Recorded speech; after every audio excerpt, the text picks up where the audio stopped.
আসসালামু আলাইকুম। সমাজ কুকিং অ্যান্ড ব্লগে আপনাদের স্বাগত জানাই। আশা করছি সকলে ভালো আছেন। আলহামদুলিল্লাহ আমি ভালো আছি। আজকে আমি রান্না করব মিনার কার্প মাছ, আলু এবং টমেটো দিয়ে বোনা করে নেব। আমি এখানে আলু টমেটো কেটে নিয়েছি, পেঁয়াজ কুচি করে নিয়েছি, হালকা হলুদ এবং লবণ দিয়ে মাছ ভেজে নেব। কড়াইয়ে রান্নার তেল দিয়ে দিচ্ছি। তেল ভালো করে গরম করে নিয়েছি। আমি সবগুলো মাছ দিয়ে দিব। মাছ বোনা আসলে যার যার পছন্দ মতো করে নিতে পারেন। মাছ ভেজে আবার না ভেজেও আমি এখানে ভেজে নিচ্ছি, তাতে তরকারির স্বাদটা অনেক বেড়ে যায়। আমি 2 মিনিট মাছগুলো ভেজে নিব।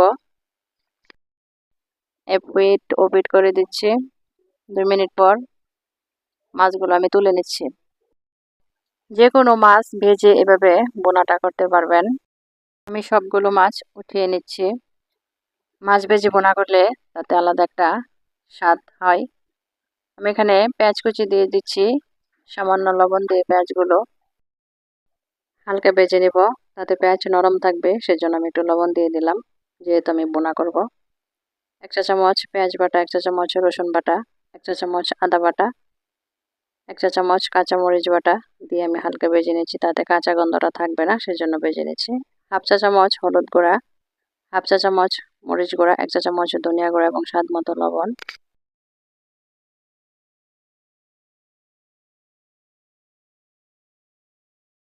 আমি পরিমাণ মতো পানি দিয়ে মশলা কষিয়ে নিব। ঢেকে দিলাম। মশলা কষানো হয়ে এসেছে। মাছগুলো মশলার সাথে 2 মিনিট রান্না করব।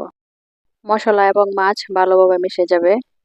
আমি আস্তে আস্তে করে মাছগুলো ভালোভাবে উল্টিয়ে দিচ্ছি, যাতে ভেঙে না যায়।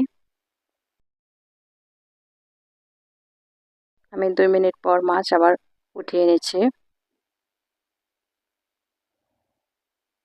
আস্তে আস্তে কাজটা করতে হবে, যাতে মাছ ভেঙে না যায়। সবগুলো মাছ আমি উঠিয়ে নিচ্ছি।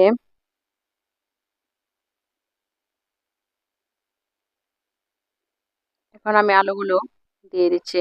আলু আমি লম্বা করে কেটে নিয়েছি। বড় মাছে আলু একটু লম্বা করে কেটে দিলে দেখতে ভালো লাগে। আমি পানি দিয়ে আলু কষিয়ে নেব। ঢেকে দিচ্ছি। আলু কষানো হয়ে এলে আমি টমেটোগুলো দিয়ে দিচ্ছি, দিয়ে কষিয়ে নিব।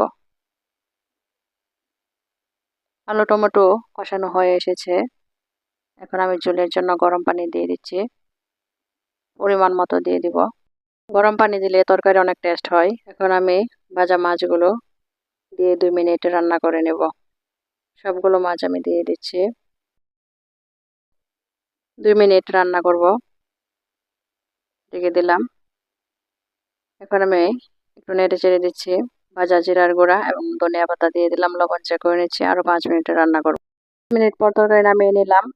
আমার রান্নাটি যদি আপনাদের ভালো লেগে থাকে, আমার চ্যানেলটি সাবস্ক্রাইব করবেন। সবাই ভালো থাকবেন, সুস্থ থাকবেন। আমার এবং আমার পরিবারের জন্য দোয়া করবেন। আল্লাহ হাফেজ।